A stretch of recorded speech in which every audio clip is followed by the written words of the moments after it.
اعلیٰ حضرت بریلوی رحمۃ اللہ تعالیٰ نے لوگوں کی تربیت فرمائی، اور آپ فتاوی رضویہ میں اس مضمون کو بیان کرتے ترمذی شریف کی وہ حدیث نقل کرتے ہیں۔ آپ فرماتے ہیں مسلمانوں اس حدیث کو یاد کر لو، اگر تم اسے یاد کرو گے تو مضبوط ہو جاؤ گے۔ حدیث کیا ہے؟ نبی کریم صلی اللہ علیہ وسلم نے فرمایا اگر سارے انسان مل کے بھی تیرا برا کرنا چاہیں تو جب تک رب کی مشیت نہ ہو وہ تیرا برا کر نہیں سکتے۔ اور حضور صلی اللہ علیہ وسلم نے فرمایا اگر سارے انسان مل کے تیرا بھلا کرنا چاہیں تو جب تک رب کی رضا نہ ہو تیرا بھلا ہو نہیں سکتا۔ تو اعلیٰ حضرت فرماتے ہیں اس چیز کو ذہن میں بٹھاؤ، مسلمانوں اپنا رجوع اپنے رب رسول کی طرف مضبوط کرو۔ یہ کیا بات ہو گئی کہ میں اس سے بھی ڈر رہا ہوں، میں اس سے بھی ڈر رہا ہوں، وہ بھی میرے پیچھے لگ گیا۔ فاضل بریلوی رحمۃ اللہ علیہ ان چیزوں سے منع فرماتے تھے۔ وہ کہتے تھے یہ توہمات ہیں، اوہام پرستی ہے، ہمیں ان چیزوں سے ہمیشہ بچنا ہے، اپنی آنے والی نسلوں کو بچانا ہے۔ فرمایا کرتے تھے رب کی رضا پہ جو راضی رہتا ہے اللہ اسے سکون والی زندگی عطا فرماتا ہے۔ ہمارے ہاں لوگ پوچھتے ہیں طبیعت کیسی ہے، لیکن یو پی میں، سی پی میں، لکھنؤ میں پوچھا جاتا ہے کہ کیا شکایت ہے آپ کو؟ کہتے ہیں یہ سر درد کی شکایت ہے۔ یہ اردو کا ایک محاورہ ہے۔ جناب کیا شکایت ہے؟ کہتے ہیں جی مجھے کمر درد کی شکایت ہے۔ پھر پوچھنے والے پوچھتے ہیں کہ جناب اس شکایت کا کیا بنا؟ تو صدر الشریعہ مولانا امجد علی صاحب اعظمی رحمۃ اللہ علیہ فرماتے ہیں اعلیٰ حضرت کو بخار تھا تو میں حاضر ہوا تو میں نے کہا حضور شکایت کا کیا بنا؟ کہنے لگے مولانا پڑھے لکھے ہو کے تو ایسی باتیں نہ کرو، شکایت کس سے کرنی ہے؟ رب نے جس حال میں رکھا ہے بڑا ہی اچھا رکھا ہوا ہے، شکایت کا کیا معنی ہوا؟ اللہ نے جہاں سمجھا مناسب اس نے ہمیں رکھا ہے، شکایت کیا ہوتی ہے؟ مجھے کسی سے شکایت نہیں۔ فرمایا کرتے تھے الحمدللہ مجھے سر درد بھی ہوتا ہے اور بخار بھی ہوتا ہے اور میں بڑا خوش ہوں، یہ وہ والی بیماریاں ہیں، یہ وہ امراض ہیں جو نبیوں کے قدم بھی چومنے آیا کرتے تھے۔ میں خوش بخت ہوں کہ وہ امراض جو انبیاء کے پاس آتے تھے، سر درد اور بخار، وہ مجھے لگتے ہیں۔ اپنی زندگی کو رضا والی زندگی بنایا۔ یقین بڑا کامل تھا میرے اعلیٰ حضرت کا۔ امام غزالی نے حدیث لکھی ہے، نبی کریم صلی اللہ علیہ وسلم نے فرمایا ہے یقین اس طرح سیکھا کرو جس طرح تم قرآن سیکھتے ہو۔ آج میرے دور کا سب سے بڑا مسئلہ یقین کی کمزوری ہے۔ مسلمان کچی پکی سوچیں سوچتا ہے، کمزور کمزور جملے بولتا ہے، اس کو دنیا داروں کے وعدوں پر اعتماد جلدی ہوتا ہے، لیکن معاذ اللہ اللہ رسول کے وعدوں کے بارے میں یہ کئی دفعہ شکوک کا شکار ہوتا ہے۔ اسے سمجھنا چاہیے۔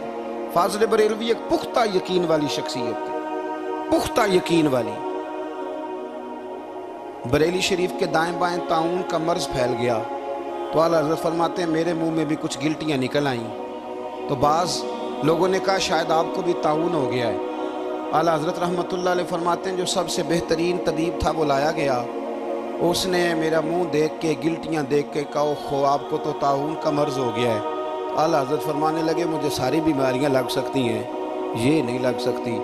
اس نے کہا حکیم میں ہوں کہ آپ ہیں؟ فرمایا نہیں آپ ہی ہیں، پر یہ بیماری مجھے نہیں لگ سکتی، یہ مجھے ہو نہیں سکتی۔ اس نے اصرار کیا تو اعلیٰ حضرت رحمۃ اللہ تعالیٰ علیہ اس کو کہنے لگے میاں تو جو مرضی کر لیکن مجھے طاعون کا مرض نہیں ہو سکتا، یہ بات طے ہے۔ وہ ناراض ہو کے چلا گیا۔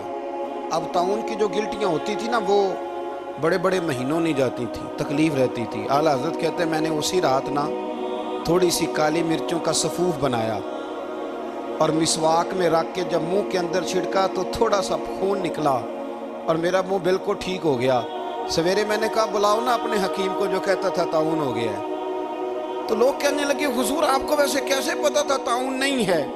فرمانے لگے پتہ اس طرح تھا کہ اللہ کے رسول صلی اللہ علیہ وسلم نے ایک دعا ارشاد فرمائی ہے، فرمایا کسی مریض کو دیکھ کے پڑھ لو الحمدللہ الذی مما ابتلاک بہ وفضلنی علی کثیر ممن خلق تفضیلا۔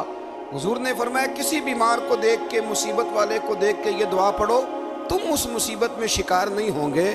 فرمانے لگے میں نے طاعون کے مریض کو دیکھ کے دعا پڑھ لی تھی، تارے ٹوٹ سکتے ہیں، چاند گر سکتا ہے، سورج اپنی جگہ چھوڑ سکتا ہے، پر مدینے والے محبوب کی بات غلط نہیں ہو سکتی۔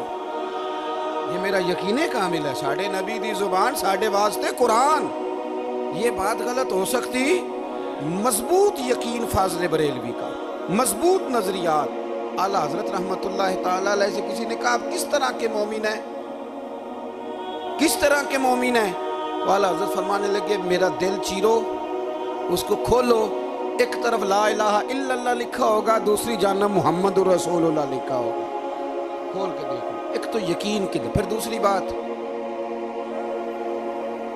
خشک لوگوں کو زندگی گزارنے کا مزہ کوئی نہیں آتا، زندگی گزارنے کا مزہ اسے ہی آتا ہے جسے کسی سے پیار ہو جاتا ہے۔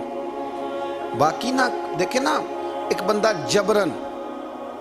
جبرن ایک شخص بچے پالتا ہے، وہ کہتا ہے یہ میرے لیے کیا مصیبت ہے 5 بچے، اور ایک شخص کو بچوں سے پیار ہو جاتا ہے، وہ جوان بھی ہے، خوبصورت بھی ہے، پر عید پہ کپڑے نہیں خریدتا، بیوی سے کہتا ہے میں پرانی پہن لوں گا پر بچوں کو نہیں لے دے۔ اور بھائی تیری خواہشیں مر گئی ہیں، تیری خوبصورتیوں کی طرف جانے کی آرزویں ختم ہو گئی، تو کہنے لگا سارا کچھ ہے پر بچوں سے پیار جو ہو گیا ہے۔ اعلیٰ حضرت رحمۃ اللہ علیہ بہت بڑے فلسفی تھے، منطقی تھے، بہت بڑے سائنسدان تھے۔ یہاں بڑا سنجیدہ اجتماع ہے، میں بڑی خاص بات کرنے لگا ہوں۔ سارے سائنسدان کہتے ہیں زمین گھومتی ہے، اعلیٰ حضرت نے اتنی موٹی کتاب لکھی ہے زمین ساکن ہے۔ فرماتے تھے ہم جیسے مرضی سائنسدان کہیں کہ آپ نے دلائل دی ہیں۔ آپ فرماتے ہیں جب نبی کریم علیہ السلام کی حدیث مسلم شریف میں موجود ہے کہ جب اللہ نے زمین کو پیدا کیا زمین کانپنے لگی تو اللہ نے پہاڑوں کو میخیں بنا کے قلعے بنا کے اندر لگا دیا تو زمین ٹھہر گئی۔ فرمانے لگے جب مصطفیٰ کریم نے کہہ دیا ٹھہر گئی ہے تو سارے سائنسدان بھی کہیں تو ہم ماننے کو تیار نہیں کہ گھومتی ہے۔ انہوں نے دلائل دیے۔ وہ ہمیں نہ روز کہہ دیتا ہے ڈاکٹر آپ کی طبیعت خراب ہے، کھانسی ہے، گھر میں کسی اور کو تو نہیں؟ ہاں جی ہے جی، وہ کہتے اسی کی وجہ سے ہو گئی ہے۔ او خدا کے بندے، نبی کریم علیہ السلام نے فرمایا بیماری متعدی نہیں ہوتی، ایک سے دوسرے کو نہیں لگتی۔ اور بڑے سادے انداز میں مسلم کی حدیث ہے، ایک صحابی نے کہا یا رسول اللہ میرے اونٹ کو اس اونٹ سے خارش پڑ گئی ہے، تو اللہ کے رسول فرمانے لگے تیرے اونٹ کو تو اس سے پڑی ہے تو اس کو کہاں سے پڑی تھی؟ کہنے لگا جی وہ تو قدرتی معاملہ ہے، تو حضور فرمانے لگے یہ بھی قدرتی معاملہ ہے۔ اب ہمیں جو مرضی، اعلیٰ حضرت کے زمانے میں لوگوں نے کہا کشش ثقل ہے، زمین اپنی طرف چیزوں کو کھینچتی ہے، دلیل کیا ہے؟ وہ کہنے لگے جی سیب گرتا ہے تو زمین پہ، آم گرتا ہے درخت سے تو زمین پہ، امرود گرتا ہے تو، انار گرتا ہے تو زمین میں کشش ہے، کھینچ لیتی ہے۔ اعلیٰ حضرت فرمانے لگے شاباش، سائنسدان جو کہیں گے ہم مانیں گے۔ فرمانے لگے زمین نے آدھا کلو کا سیب کھینچ لیا ہے، 1.5 پاؤ کا انار کھینچ لیا ہے، پر ہم نے غبارے میں 1.5 چھٹانگ ہوا بھر دیا، وہ تو زمین سے کھینچا نہیں گیا۔ یہ کس قسم کی کش سے ثقل ہے؟ یہ بھی 2 سال پہلے ڈاکٹر عبدالقدیر خان کا مضمون چھپا تھا روزنامہ جنگ میں۔ وہ کہتا ہے مجھے وہ مولوی چاہیے تھا جس کے پاس قرآن حدیث بھی ہو اور سائنس کے علوم بھی ہوں۔ کہتا میں نے زمانے کے دروازے کھٹکھٹائے، پھر میں پہنچا بریلی کے امام کے پاس، اور کہتا ہے وہاں جا کے نہ میں ٹھہر گیا ہوں، اس لیے کہ مجھے قرآن و سنت کا نور بھی ملا ہے اور مجھے سائنس کے رموز بھی ملے ہیں۔